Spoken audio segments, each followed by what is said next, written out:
Booklet मधलं third question आहे, third numerical. बघा बरं कसं सॉल्व्ह करायचं. काय म्हणूयात आपण,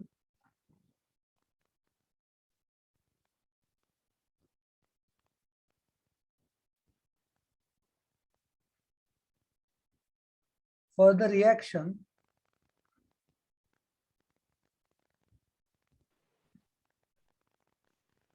let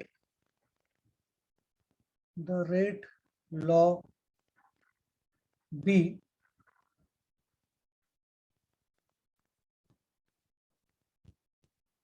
काय करूयात, R1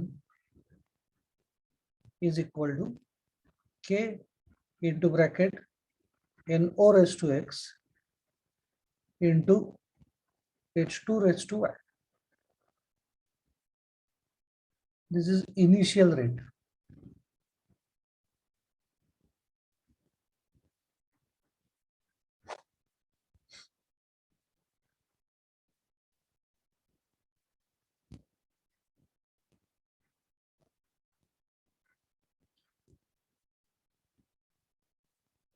फर्स्ट सिच्युएशन काय दिली आहे, if H2 concentration is doubled, then R2 is equal to 2 into R1. बरोबर आहे का, हेच सांगितलं ना. Yes, sir. ओके, सो ती व्हॅल्यू आपण इथे सबस्टिट्यूट करू.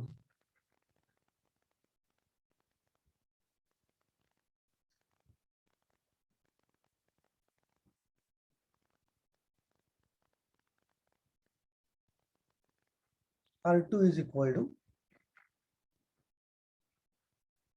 K into NO raised to X into 2 into H2 raised to Y. Therefore, R2 is equal to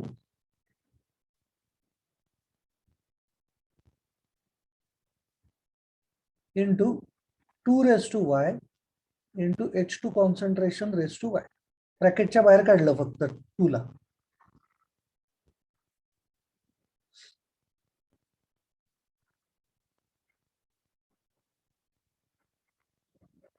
step कळलेली आहे सगळ्यांना. नेक्स्ट काय सांगितलंय, सेकंड सिच्युएशन काहीतरी दिली आहे. If active mass of NO doubles then the rate becomes 4 times.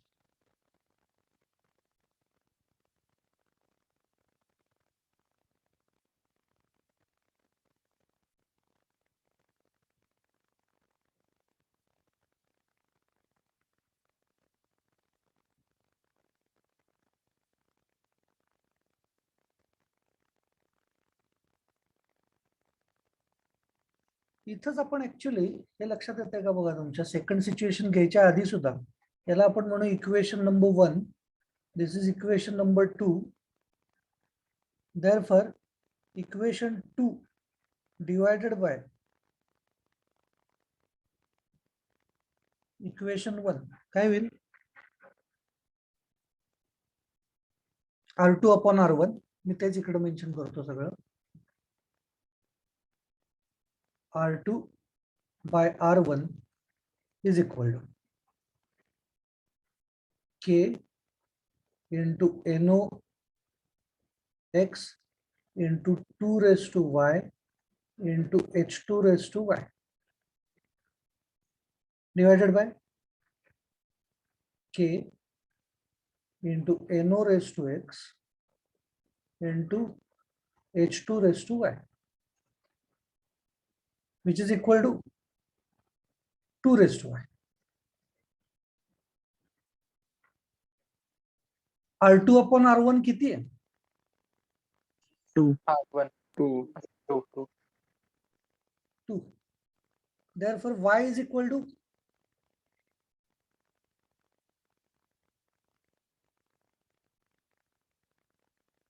1. 1.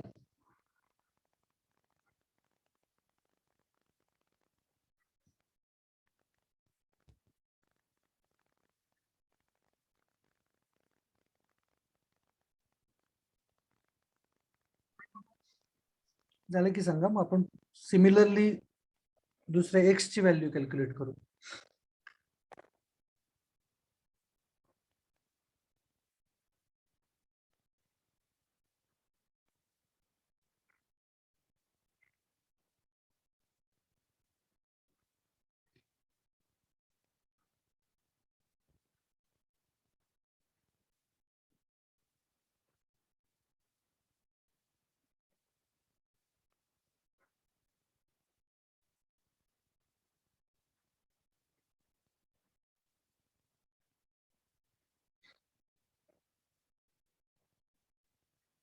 Done. Delete करू. Yes.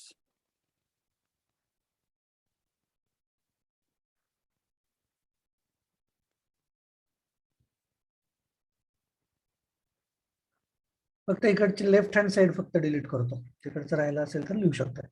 बघा, initial rate परत एकदा आपल्यासाठी same. R1 is equal to K into NO raised to X into H2 raised to Y. But next situation is if active mass of NO doubles, then the rate becomes 4 times. म्हणजे आपल्याला काय mention केलं पाहिजे? When NO concentration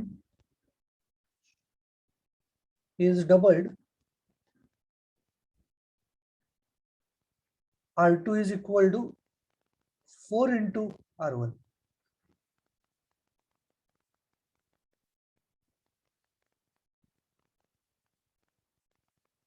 Therefore, R2 is equal to K into 2 into NO. NO concentration double केलं, 2 into NO raised to X into H2 concentration raised to Y, which is equal to K into 2 raised to X into NO raised to X into H2 raised to Y.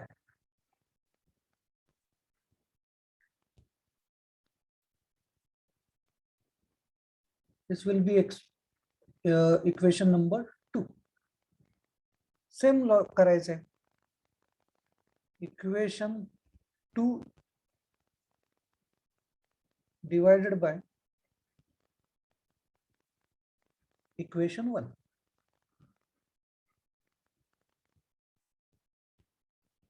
काय मिळणार आहे फक्त इकडं change 2 raised to X असेल फक्त.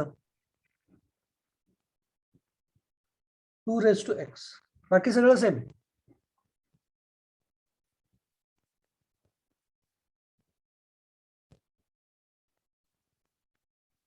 What is R2 by R1? It is 4. 2 raised to X is equal to 4. Therefore, X is equal to 2. 2.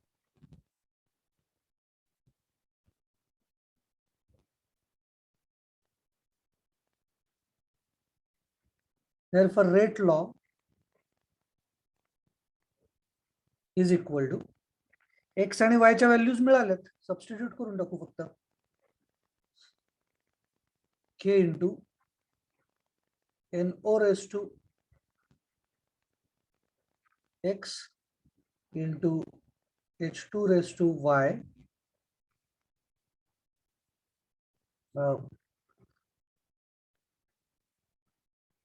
rate law is असं म्हणायला पाहिजे. Rate law is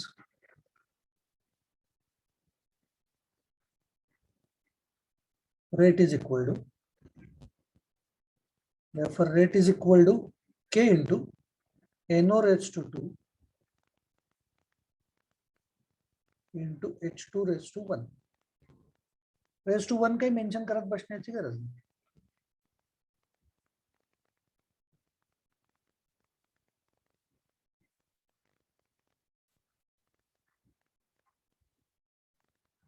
कुणाला लक्षात नाही आलं? नसेल आलं तर विचार.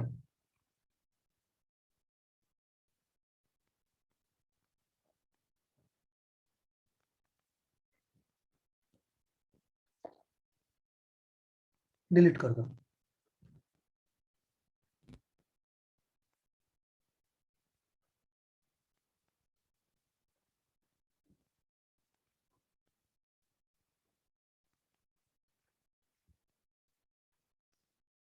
नेक्स्ट बघा.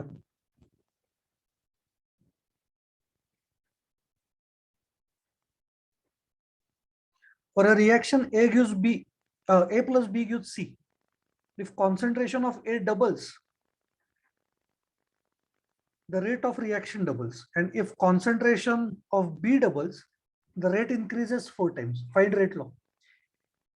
काहीच वेगळं नाहीये, सेम आहे. कळलं का? हे आणि हे सेम आहे, फक्त रिएक्शन वेगळी आहे. A concentration doubles, rate of reaction doubles. If on doubling active mass of H2, rate is doubled. Same आहे ना हे? आणि नेक्स्ट काय सांगितलं, on doubling active mass of NO, rate 4 times. आणि हे काय, concentration of B doubles, rate increases 4 times. Same आहे, म्हणजे हे सॉल्व्ह करता येईल. Yes sir. फक्त NO आणि H2 च्या ऐवजी आपल्याला A आणि B घ्यायचे आहेत. नेक्स्ट बघा 5.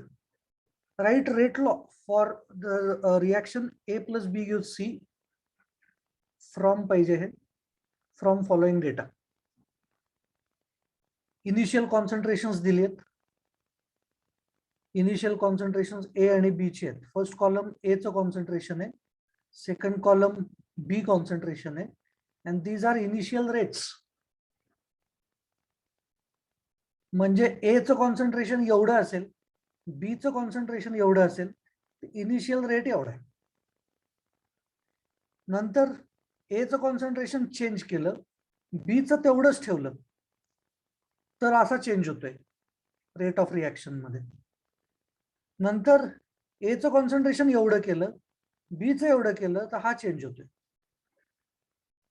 व्हॉट इज रेट कॉन्स्टंट असं सुद्धा विचारलंय. बघा, एक सांगायचं आहे रेट लॉ, सेकंड सांगायचं आहे व्हॉट इज रेट कॉन्स्टंट, त्याच्या व्हॅल्यूज पण द्यायच्या. कसं फाइंड आउट करायचं, तर हे खूप सोपं असतं. हे उलट ज्या वेळेला MCQच्या फॉर्म मध्ये आपल्याला सॉल्व्ह करायचं असेल, तेव्हा तर फक्त काय करायचं बघा, आधी ते एक्सप्लेन करतो. एकदा ओरल हे सॉल्व्ह करता यायला लागलं की एकदम सोपं जाईल तुम्हाला. उलट हे करायचा कंटाळा येईल, मला कंटाळा येतो या टाईपचे एक्झाम्पल सॉल्व्ह करत बसायचं. बघा इथं आपल्याला काय दिसते लक्षात घ्या. आपल्या टीचा रेट लॉ काय असणार आहे, रेट लॉ असा असणार, R is equal to rate constant into A raise to X and B raise to Y. X and Y च्या व्हॅल्यूज आपल्याला फक्त फाइंड आउट करायचे. इथं बघायचं,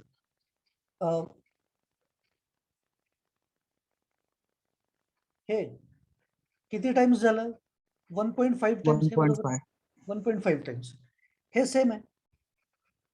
म्हणजे कॉन्सन्ट्रेशन ज्या वेळेला A चं 1.5 टाइम्स वाढवतो, त्यावेळेला हे किती टाइम्स झालं, 1.5 टाइम्स. म्हणजे A च्या रेस टू जी आहे ती पॉवर 1 असली पाहिजे, कारण सेम आहे. कॉन्सन्ट्रेशन डबल झालं की रेट डबल होतोय. कॉन्सन्ट्रेशन 1.5 टाइम्स झालं, रेट सुद्धा 1.5 टाइम्स होतोय. हाच अर्थ आहे ना त्याचा. On doubling mass rate doubled, तोच अर्थ आहे इथं. 1.5 टाइम्स कॉन्सन्ट्रेशन केलं, रेट सुद्धा 1.5 टाइम्स झाला. That is X is equal to 1 असला पाहिजे. ओके. आणि मग X जर 1 आहे हे आता लक्षात आलं. आता काय करायचं, असं चेक करू, डबल केलं म्हणजे रेट फक्त A चं जर चेंज केलं असतं तर रेट किती टाइम्स व्हायला पाहिजे होता, डबल केल्यानंतर रेट सुद्धा डबल व्हायला पाहिजे होता, कारण रेस टू 1 आहे, डबल व्हायला पाहिजे होता. पण रेट किती टाइम्स झालाय बघा, 8 टाइम्स झालाय. याचा अर्थ याचा इफेक्ट झालाय. म्हणजे दिस रेस टू 1 आहे, पण इथं डबलच व्हायला पाहिजे होतं. याला जर डबल केलं तर इथं डबल व्हायला पाहिजे होतं, पण झालाय 8 टाइम्स. याचा अर्थ याचं कॉन्ट्रीब्युशन 4 टाइम्स आणि याचं कॉन्ट्रीब्युशन 2 टाइम्स आहे. बरोबर आहे ना.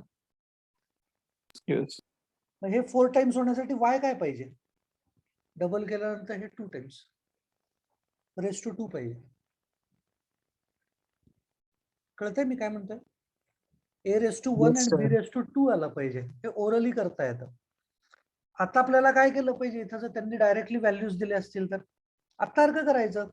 आता हे जसं आपण सॉल्व्ह करत होतो, हे एक्झाम्पल जसं सॉल्व्ह केलं, त्याच्यामध्ये A ची व्हॅल्यू चेंज केली, B ची व्हॅल्यू सेम ठेवली. याच्याप्रमाणे X ची व्हॅल्यू कॅल्क्युलेट करता येईल का या दोन व्हॅल्यूज घेऊन. Yes.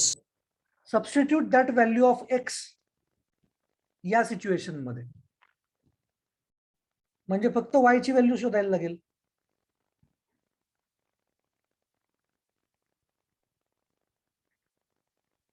कळलं काय म्हणलं काय? Yes. Solve sir. करा, सॉल्व्ह करा, हे होमवर्क साठी सॉल्व्ह करा. And what is rate constant कसं काढणार? रेट लॉ जर मिळाला तुम्हाला, रेट लॉ आत्ताच आपण फाइंड आउट केला, ऍक्च्युअल आन्सर कळलेला आहे आपल्याला. Sorry, R is equal to K into A raise to 1 into B raise to 2. हे आहे. R कुठली तरी एक व्हॅल्यू घ्या, फॉर एक्झाम्पल ही व्हॅल्यू घेतली 4 into 10 raise to -5 is equal to, K ची व्हॅल्यू माहिती नाहीये, A ची व्हॅल्यू गिवन आहे 0.4, B ची व्हॅल्यू गिवन आहे 0.2 रेस टू 2. हे काढता येईल का नाही? Yes. कुठली एक व्हॅल्यू घ्यायची, मी आता ही व्हॅल्यू घेतली आहे या रो मधली, त्याच्याऐवजी या रो मधली घेतली तरी व्हॅल्यू सेम येणार आहे आपल्याला K ची, बिकॉज K इज कॉन्स्टंट. ठीक आहे, बघा होमवर्कला सॉल्व्ह करा. नेक्स्ट पॉइंट कडे Yes, जातो. sir.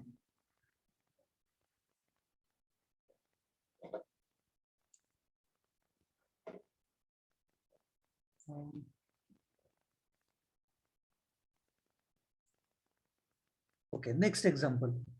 For a reaction 2A plus B gives C. The rate law is, rate law दिलेला आहे directly.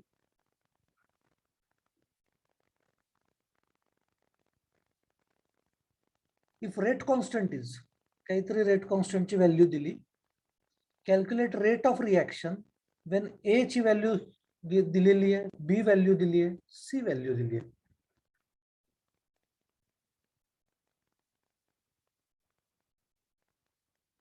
C ची व्हॅल्यू यूज करायला लागेल का आपल्याला रेट लॉ जर असा असेल तर?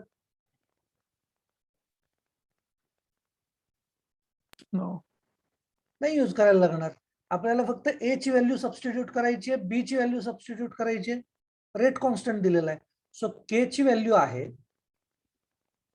A व्हॅल्यू दिलेली आहे, B व्हॅल्यू दिलेली आहे, रेट कॅल्क्युलेट करायचं आहे, काढता येईल का नाही? Yes. Yes.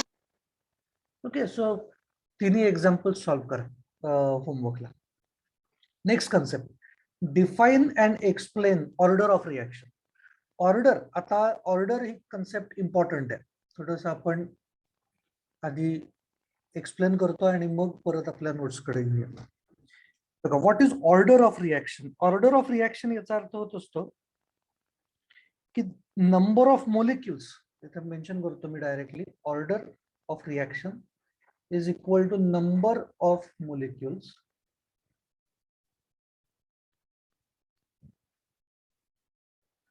whose concentration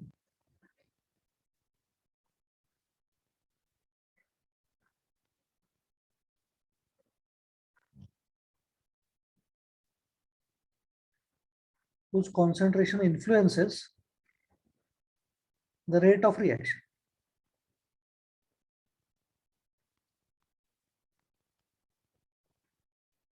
म्हणजे ऑर्डरचा असा अर्थ आहे, किंवा आपल्या बुक मधली डेफिनेशन अशी आहे, order is equal to the sum of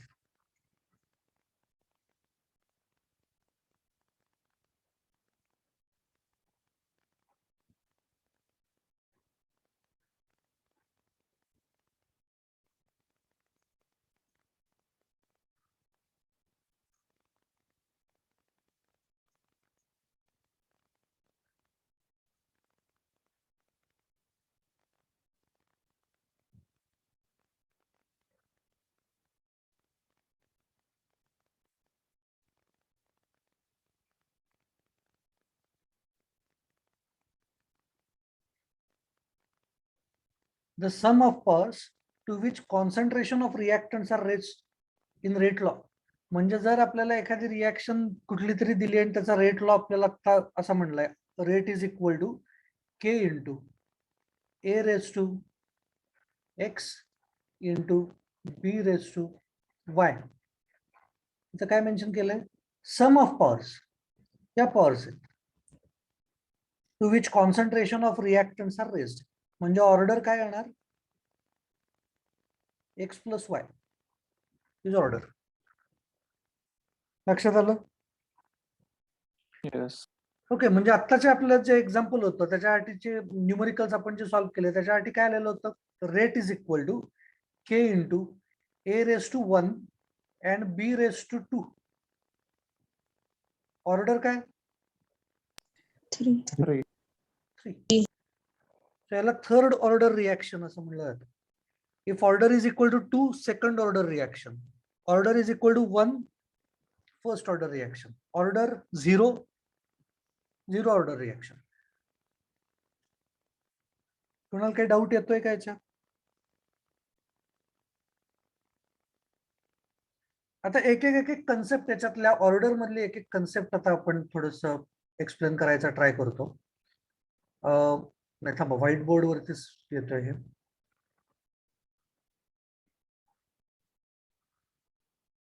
एक एक कन्सेप्ट कन्सिडर करू.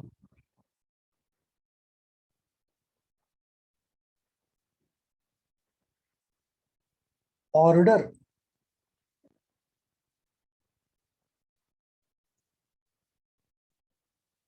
does not necessarily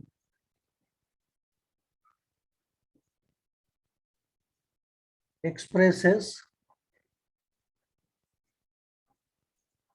stoichiometry in balanced equation. What is stoichiometry? Stoichiometry म्हणजे बॅलन्स इक्वेशन मध्ये जे कोइफिशियंट्स असतात ते कोइफिशियंट्स. म्हणजे समजा आपण असं कन्सिडर केलं की एखादी रिॲक्शन अशी आहे ए प्लस बी गिव्ह सी. इथं व्हॅल्यू 1 आहे, इथं पण 1 आहे. याचा अर्थ रेट एक्सपेक्टेड काय आहे? तर rate is equal to K into A raise to 1 into B raise to 1. इथं 1 येणं एक्सपेक्टेड आहे जर हे असेल तर.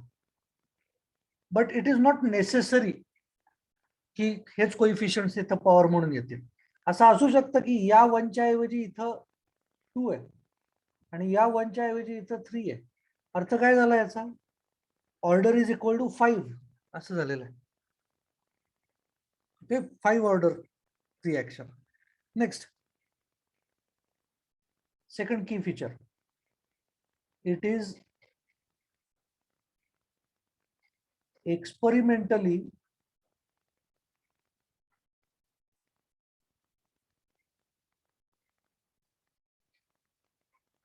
determined quantity. Experimentally determined quantity याचा अर्थ काय होणार आहे? आता हे इक्वेशन प्रमाणे आपण जज काही केलं तरी त्याचा उपयोग काहीच नाहीये. इथं जर 1 असेल, इथं पण कोइफिशियंट 1 असेल, आपण गेस फक्त करू शकतो की ए रेस टू 1 आहे बहुतेक, बी रेस टू 1 आहे. पण जोपर्यंत ऍक्च्युअल आपल्याला रेट्स कळत नाही that given different concentrations of A and B, till then we cannot say what actually X and Y are. Okay, किंवा what is actually the rate law ते आपल्याला सांगता नाही येत जोपर्यंत आपण एक्सपेरिमेंटली काढलेलं नसेल.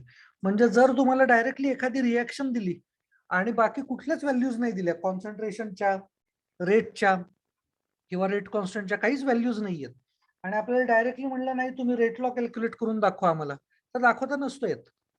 ठीक आहे, जर अगदीच आपल्याला नाही काढायचंच आहे तर याचा अर्थ होत असतो की ते स्टॉइचियोमेट्री प्रमाणेच काढलं पाहिजे.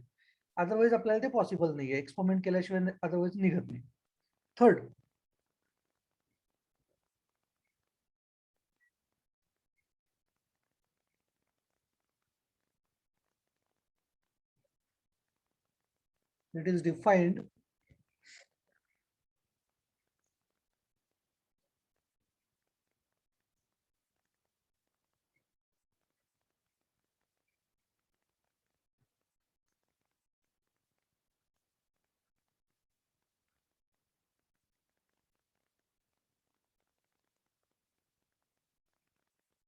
it is defined only in terms of concentration of reactants.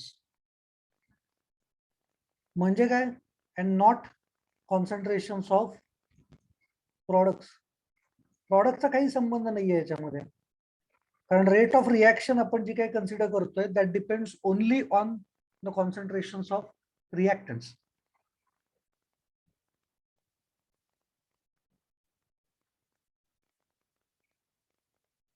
its values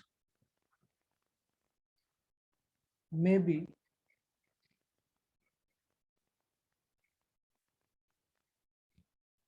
integers, 0 or fractional.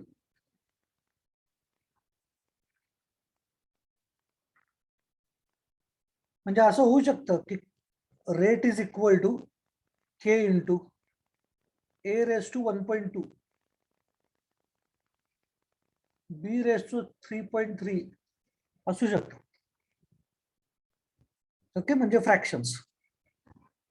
0 पण असू शकते. अर्थ काय होईल याचा? a raise to 0, b raise to 0, anything raise to 0 is 1. बरोबर ना? म्हणजे हे सगळ्याची व्हॅल्यू 1 येईल. That is rate is equal to rate constant. म्हणजे 0 ऑर्डर रिॲक्शन असेल.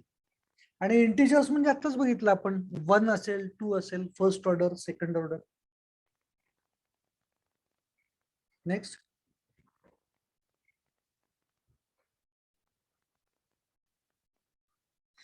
इम्पॉर्टंट आहे पुढचं.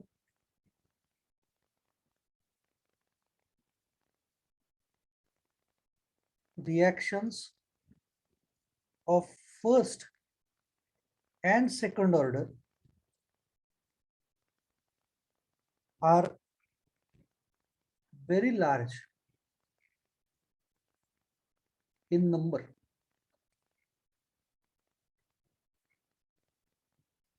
Similarly, third order reactions are rare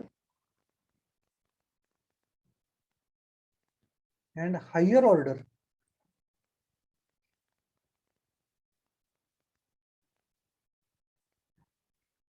are never observed.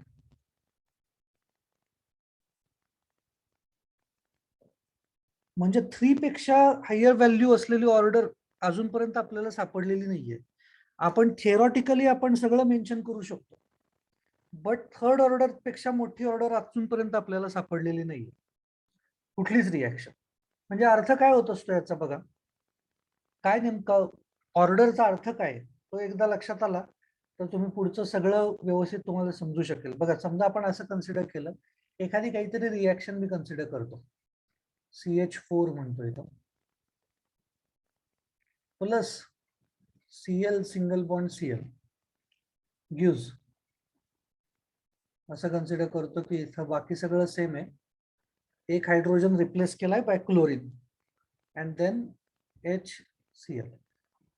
इथे सगळीकडे हायड्रोजन्स आहेत ओरिजिनली. इथे सुद्धा हायड्रोजन्स शिल्लक राहिले. सो चेंज कुठे झाला? चेंज या पोझिशनला झाला. इथं पण चेंज आहे. ओके, आता याचा अर्थ काय होत असतो बघा, की हा क्लोरीनचा मॉलिक्यूल आहे, तो याच्याशी मिथेन बरोबर रिॲक्ट कधी होऊ शकेल? असं होईल का की आपण एखाद्या कंटेनर मध्ये हे मिथेन आणि क्लोरीन भरलेले आहेत, मिथेनचा मॉलिक्यूल इथे आहे, क्लोरीनचा मॉलिक्यूल इथे आहे, हे कधीच एकमेकांना धडकत नाहीयेत, यांची रिॲक्शन होईल का? त्यांच्यात कोलिजन्सच नाही झाली तर नाही, रिॲक्शन नाही होणार. म्हणजे याचा अर्थ काय पाहिजे की आपल्याला मिथेनचा molecule, reactant molecules must collide with each other. आता समजा त्याच्यामध्ये कोलिजन्स अशी झाली, हा क्लोरीन आहे, हा क्लोरीन जाऊन धडकला या कार्बनला, तर रिॲक्शन नाही होणार. तो कुठं धडकला पाहिजे? हा धडकला पाहिजे याला फक्त, तरच तो HCl तयार करू शकेल. मग स्पेस रिकामी होईल, त्या ठिकाणी हा क्लोरीन जाऊन धडकेल. कळते? तोपर्यंत तो आत नाही जाणार. किंवा आपण SN1 SN2 ची वगैरे मेकॅनिझम बघितली, कोण कुठं जाऊन कोलाइड केलं पाहिजे, कोणी कुठे अटॅक केला पाहिजे, हे सगळं बघितलं आपण. म्हणजे आपल्याला समजा असं कन्सिडर केलं की आपल्याला 2 मॉलिक्युल्स एकमेकांना कोलाइड करायचे, थोडं कॉम्प्लिकेटेड स्ट्रक्चर घेतो म्हणजे अजून लक्षात येईल. समजा मी म्हणलं CH3 COOH प्लस C2H5, थोडं अजून डिटेल मध्ये स्ट्रक्चर हे जर काढलं तर CH3 CH2OH In presence of H2SO4, we remove water molecule. And what do we form? We form an ester.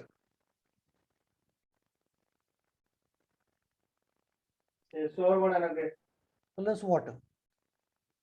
आता असं जर आपल्याला रिएक्टन्स आणि प्रॉडक्ट्स मिळत असतील, या दोघांची रिएक्शन होऊन हे दोन जण तयार झाली, तर रिएक्शन कुठल्या पोझिशनला झाली? या पोझिशनला. इथला हायड्रोजन रिमूव्ह झाला आणि त्या पोझिशनला CH2CH3 आले इकडे. याचा अर्थ सरळ सरळ असा आहे की याचा अटॅक इथं कुठेतरी झाला पाहिजे ना, तर हा बॉन्ड ब्रेक होईल.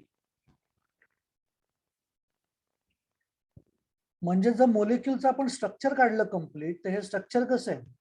हे tetrahedral structure CH3, next tetrahedral structure C double bond O, OH,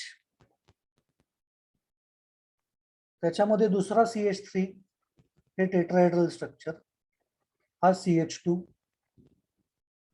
अजून एक टेट्राहेड्रल स्ट्रक्चर, मग त्याला OH.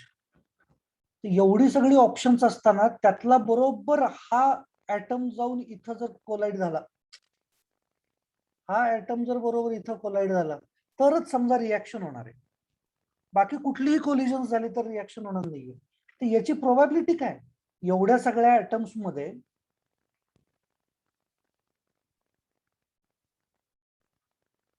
एवढे सगळे ऍटम्स आहेत, त्याच्यामधला बरोबर हा ऍटम बरोबर या ऍटमला जाऊन धडकला पाहिजे, याची प्रोबॅबिलिटी खूप कमी होती. समजतंय? कारण बाकीचे कोलिजन्स खूप जास्त होऊ शकतात, कारण बाहेरच्या बाजू आहेत त्या. याला बरोबर या सगळ्याच्या आतमध्ये जाऊन अटॅक करायचा आहे. असं जर करायचं असलं तर रिएक्शनची प्रोबॅबिलिटी अजून कमी झाली. म्हणजे याचा अर्थ होत असतो, जेवढा हा मोलिक्यूल मोठा होत जाईल, हा मोलिक्यूल जेवढा मोठा होत जाईल, तेवढे ऑर्डर पण कमी होईल. कारण ऑर्डर काय आहे? याच्या रिएक्शनचं, या रिएक्टंटचं कॉन्सन्ट्रेशन, या रिएक्टंटचं कॉन्सन्ट्रेशन रेस टू काय पॉवर आहे? ती ऑर्डर. म्हणजे जर दोन मोलिक्युल्स चे इम्पॉर्टन्स सेम असेल तर हे याचे कॉन्सन्ट्रेशन रेस टू 1 असेल, याचं कॉन्सन्ट्रेशन रेस टू 1 असेल. जर इम्पॉर्टन्स वेगळा असला तर याला जर रेस टू 2 करायचं असलं तर हे रेस टू 2 केलं. याचा अर्थ होत असतो की हे दोन मोलिक्युल्स पाहिजेत. आता हे दोन मोलिक्युल्स याच्या एका मोलिक्युलशी रिॲक्ट झाले पाहिजेत. म्हणजे आता पॉसिबिलिटी कशी होणार? फर्स्ट मोलिक्यूल सेकंड मोलिक्यूल दोन वेळा हे बरोबर एकाच कुठल्या तरी कार्बनला येऊन धडकले पाहिजेत एकाच ठिकाणी. आता याची प्रोबॅबिलिटी अजून कमी झाली की नाही? म्हणजे जर ऑर्डर 4 घेतली तर हा molecule, second molecule, third molecule, fourth molecule एकाच पोझिशनला येऊन अटॅक केलं पाहिजे. ही पॉसिबिलिटी अजूनपर्यंत नाही आपल्याला सापडलेली. ओके, कोलिजन्स वरती आपण ती ऑर्डर ठरवत असतो.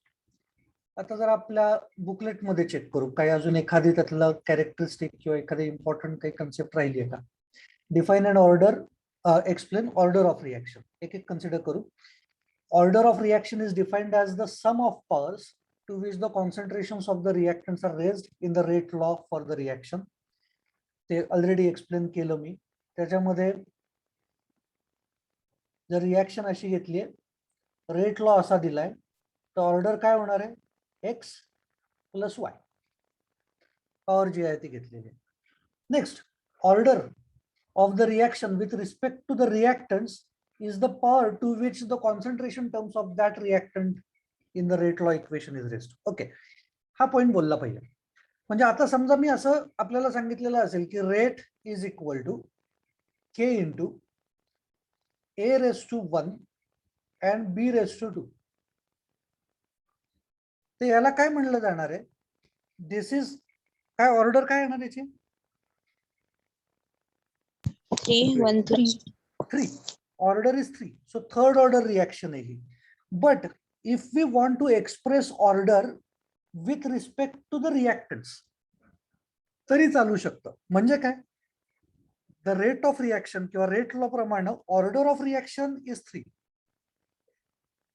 Order of reaction is equal to 3. But order of reaction with respect to A is काय? 1. With respect to B, order काय? 2. म्हणजे तेवढाच रिएक्टंटला रेज कुठल्या पॉवरनं केलाय? ती पॉवर. लक्षात येते? म्हणजे या केसमध्ये काय होईल बघा, ऑर्डर ऑफ रिॲक्शन काय आहे, इथं order 3, but with respect to A order is 2 and with 2. respect to B order is 1. 1. म्हणजे विथ रिस्पेक्ट टू ए जर 2 असेल तर त्याचा अर्थ आपण काय कन्सिडर करायचा, त्याचा अर्थ आपण कन्सिडर करायचा आपल्याला ए कॉन्सन्ट्रेशन रेज टू 2 करायचंय. With respect to B order is 1, याचा अर्थ होत असतो बी कॉन्सन्ट्रेशन रेज टू 1 करायचंय. Okay, next one, it is strictly exponentially determined quantity. We already talked about it. So generally theoretically जी व्हॅल्यू येईल या इक्वेशन प्रमाणे ती काय ऑर्डर असेलच याची गॅरंटी नाही आहे. Next, the overall order of reaction is the sum of exponents to which concentration terms in the rate law are raised. जे बोललो आता आपण, इथं overall order of reaction X and Y जे पॉवर्स आहेत त्यांची ऍडिशन करायची. Next one, it is important to note that the reaction order is always defined in terms of concentration of reactant and not the products. हे आपण बोललोय. But the third order हे mix up झालंय बहुतेक. हे मिक्सअप झालंय बघा. There are many reactions of first and second order. हे इथं पाहिजे होतं. ज्यांच्याकडं हे मिळालेलं असेल, बुकलेट ज्यांनी घेतलं असेल त्यांनी तो चेंज करून घ्या. काय हे सेंटेन्स इथं नकोय आपल्याला, ते या पोझिशनला पाहिजे. The reason is that the collisions in which 3 or more molecules come together at the same time are very unlikely. We already आपण बोललो, such reactions proceed in 2 or more elementary steps, each of which is only first or second order. म्हणजे काय, म्हणजे याचा अर्थ होत असतो की ज्या रिएक्शन्स मध्ये more than 3 molecules come together to react, त्या reactions या one step reactions कधीही नसतात. Those reactions are made up of 2 or more steps. त्याला म्हणलेलं एलिमेंटरी स्टेप्स. याचा अर्थ होत असतो एलिमेंटरी स्टेप म्हणजे त्या रिएक्शन्स सिम्प्लिफाय केलेले असतील into 2 or more steps and then each of which is only first or second order. म्हणजे त्या प्रत्येक रिएक्शनला ऑर्डर वेगळी असू शकते. ओके, खाली काही एक्झाम्पल्स दिले, सॉल्व्ह करायचा ट्राय करू. बघा बरं, हे एक्झाम्पल घेतोय. Consider a reaction A gives products. The experimentally determined rate law is दिलाय. The order is 1. बरोबर आहे, A raised to 1 आहे कारण इथं. Next, consider reaction A plus B gives products. Experimentally determined rate law is हा दिलाय. काय येणार आहे, the order of reaction with respect to individual reactant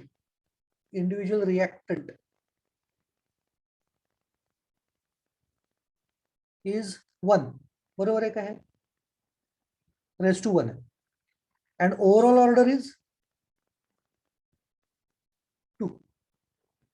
कोणाला डाऊट येतोय, लक्षात नाही येत आहे? गुड. खालची एक्झाम्पल्स बुकलेट मध्ये सुद्धा सॉल्व्ह केली तर चालतील असं दिसतंय मला. हे फिल इन द ब्लँक असल्यासारखं दिसतंय. उगाच चेक करू आपण, जेवढी शक्य आहे तेवढी इथल्या इथं सॉल्व्ह करून टाकू. बघा बरं, consider a reaction. Rate law is given. This is rate law. Thus, the order of reaction with respect to A is काय? X. X. With respect to B is Y. Y. And overall order of reaction is X plus Y. X plus. correct. Next one.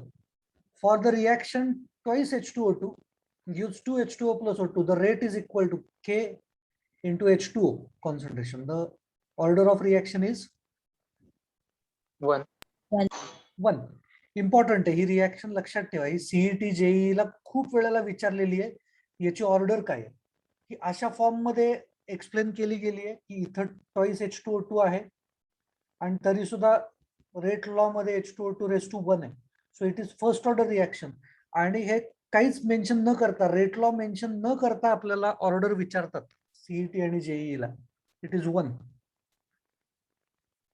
म्हणजे लक्षात ठेवण्याची order आहे ही.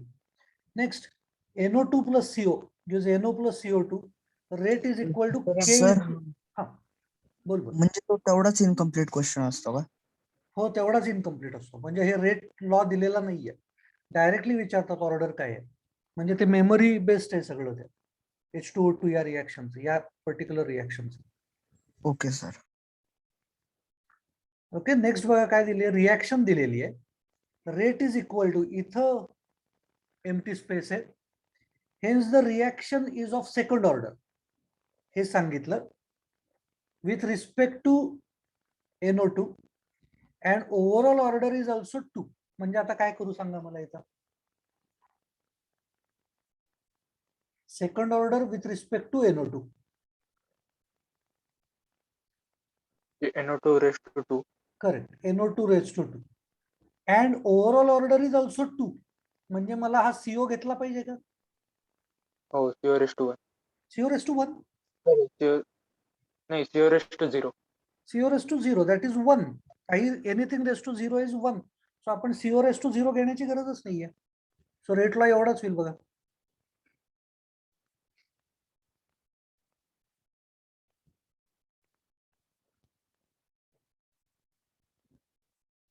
Delete करतो. Next बघा, काहीतरी reaction दिली आहे, पुन्हा एकदा इथे एम्प्टी स्पेस आहे. The reaction is of second order with respect to NO. काय मेन्शन करू इथं? NO raised to 2. Correct. And first order with respect to O2. O2 raised to 1. 1 काय मेन्शन नाही केला तरी चालतं. The overall order is 3. correct. 3. Correct.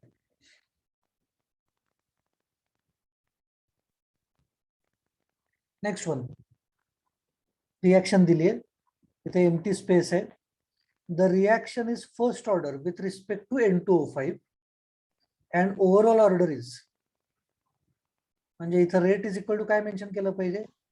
Concentration of नाही, आधी K घेतला पाहिजे. रेट कॉन्स्टंट इंटू N2O5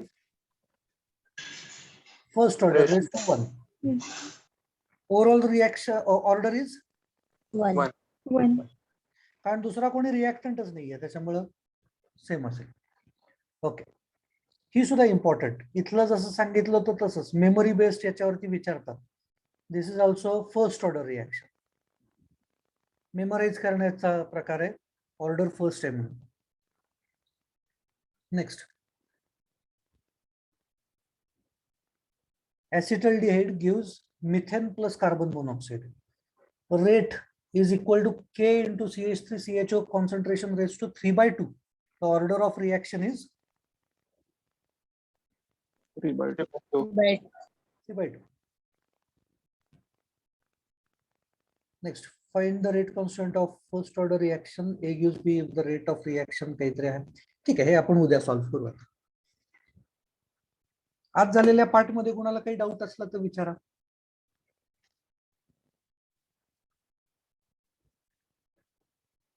तर जे आपण वरती रेस टू पॉवर घेतो ते निगेटिव्ह नसते कधी. निगेटिव्हचा अर्थ काय होणार आहे? जर निगेटिव्ह घेतला तर त्याचा अर्थ होणार 1/, तीच व्हॅल्यू आहे, बरोबर आहे ना? म्हणजे समजा मी असं कन्सिडर केलं की A raised to -1 आहे, याचा अर्थ काय होत असतो? That is equal to 1/A concentration raised to 1. बरोबर आहे काय? हो. आपल्याला कॉन्सन्ट्रेशन ही कधीच आपण 1/बाय घेत नाही ना, कॉन्सन्ट्रेशन डायरेक्ट असतात, त्यामुळे नॉर्मली ते निगेटिव्ह नसतात. पण निगेटिव्ह नसेलच असं काही नाहीये बरं का, म्हणजे थिअरॉटिकली निगेटिव्ह व्हॅल्यूज असू शकतात, पण आपल्याला ते सापडलेले नाही आहेत आतापर्यंत. 0, 1, 2 आणि 3 हे आपल्यासाठी इम्पॉर्टंट. थिअरॉटिकली काहीही व्हॅल्यू असू शकते ऑर्डरची.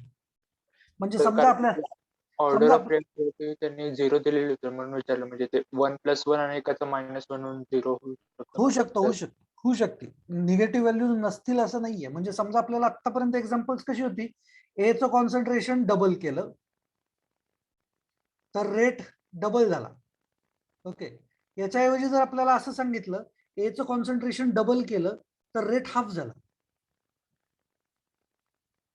म्हणजे निगेटिव्ह येईल. बघा आता कॉन्सन्ट्रेशन वाढवल्यावर रेट कमी होतोय, म्हणजे काहीतरी गडबड आहे ना तिथं, हाफ होतोय याचा अर्थ. म्हणजे या केसमध्ये ते निगेटिव्ह मधलं आन्सर येतं. कळलं? Yes sir. पण असं होत नाही ना नॉर्मली, कॉन्सन्ट्रेशन डबल केलं की रेट हाफ होईल असं होत नाही जनरली. पण हे थिओरॉटिकली काही होऊ शकतं, त्याच्यामुळे थिओरॉटिकल ऑर्डर तशी असू शकते. ओके, चलो थांबूया. टाटा टाटा. सर उद्या बुकलेट करेक्ट करायला गेलं तर चालेल? हो हो, चालणार आहे चालणार आहे. 10 ते 12 12:30 ओपन असतं बघा.